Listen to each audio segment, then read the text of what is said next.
Yeah, sorry, a little bit. A little bit crappy there with the internet, but we'll try to reestablish contact. One of the big stories, or some of the big stories for this trading week, will come from the outside. Of course, you heard about the U.S.-China trade threats. On one hand, the U.S. has increased, or Donald Trump, the U.S. president, has increased that portfolio from 50 to 200 billion U.S. dollars in terms of tariff.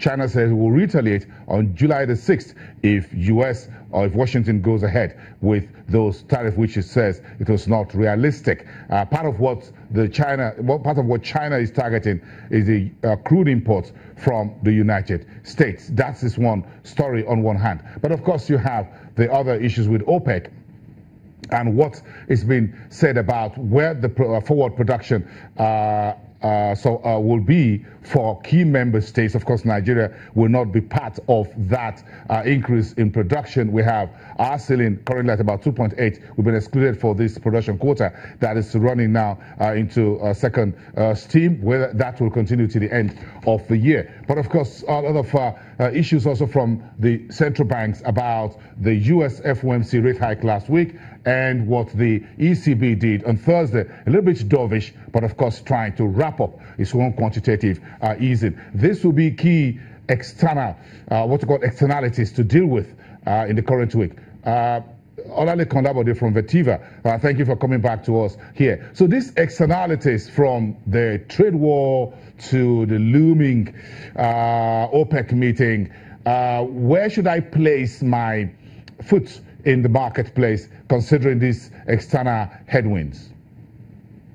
I think our expectation is that people should actually be cautious around the market now.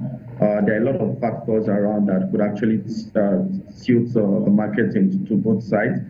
Just as you mentioned, we expect that there's going to be an OPEC meeting by Friday.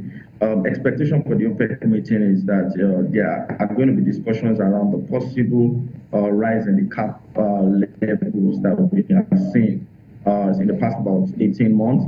And what that will do is that if we actually see them raise the cap, we probably will see the support that oil prices have been getting, will get less support based on the cap rate, if that should eventually happen. For the FOMC meeting and the rate hikes we have seen, expectation is that that global rates are actually going up. We've seen about 4 to 5 rate hikes in the last 1.5 years.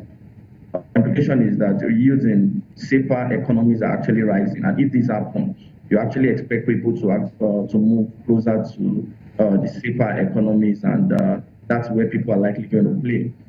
Implication for Nigeria is that we need to, as much as possible, keep our rates relatively attractive, and that's one thing that you mentioned earlier on when you're talking about the stop rates for Treasury securities last week. We saw a slight inch up in rates.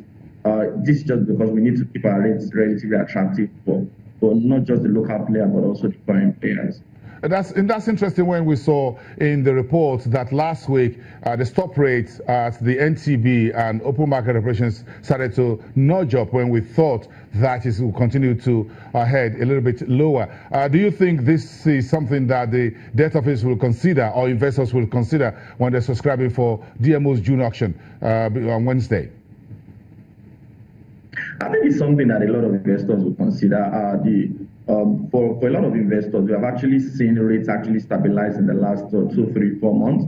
But what this actually tells us is that there's a chance of us seeing a slight uptick in rates, and this is in line with the outlook for monetary easing. Just as I mentioned earlier on, we think that we are not going to see much monetary easing in the second half of the year, and this might actually imply that rates will be going up slightly. For TB option is a very dynamic option, meaning that whatever level you actually bid at is where you get sold to if your bid actually qualified for or if your bid is actually below what the stop rate is. So people are going to be quite aware of this and are going to look forward to inching up their bid slightly against the next auction that we expect on Wednesday. Simply put, Lekan, investors just don't want single digits. Not yet. Double digit sounds very sweet, whatever it is, isn't it? Yeah. A lot of investors, it's just funny that it depends on the side you are. if you want to borrow, a lot of people look for single-digit rates. But if they want to invest, a lot of people would always tell you that 15%, 13% for 1 year is too small. So you see that depending on the side you have on the coin, that's what determines where you want. As an investor, people actually want higher rates, because higher rates means what? Better returns. Yes, well, of course, that's what it means to come to the market. Once we saw a treasury start going around 9 point something, whatever, 9.7, 9.8, say, oh, okay, here we go for the single digit. Then suddenly we're all coming back to double digits. So you're looking at 10 last week. Yes, positive. I think we're likely going to stay in the mild double-digit levels for the rest of the year. Okay, 10.2, 10.3, maybe 11, 11.5. That looks at least attractive under the current regime that the Nigerian government wants to pursue in terms of rebalancing the country's treasury bills portfolio. Positive. This is actually a cheaper level for the government to borrow, and they would, they would definitely prefer this level to where rates were earlier last year or towards the end of last year. Okay, one quick one, but back to the equities space. Folks are still thinking, are still optimistic that MTN Nigeria's IPO will hit the market before the end of this month. What are you hearing? I think based on what everybody's hearing is that we expect that there's going to be a listing in the second half of the year. When particularly, we're not sure. It's a positive news for the market given the size of the company.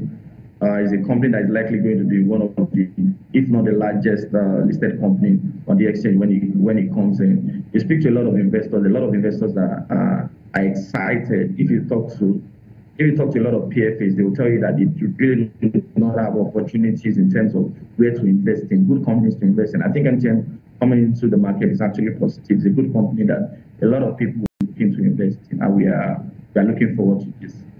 Yeah, I understand some folks are already putting some cash aside, making calls to investment houses like yours and say, hey, when this is the straight, get me XY. Yeah, I think for me, the exciting thing about the MTN listing is not even only about the fact that this is an opportunity to invest in the company. It's also the message is sent out to a lot of other companies within that space, within the telecom space, and also big in the wider or the broader economy, to come into the Nigerian equity market to raise capital and make investment. So this is actually positive. Okay. Olale Kondabode from Pt.2 Capital Management, the head of research. Thank you very much, and do have a profitable week. Let's take a break. We'll be right back.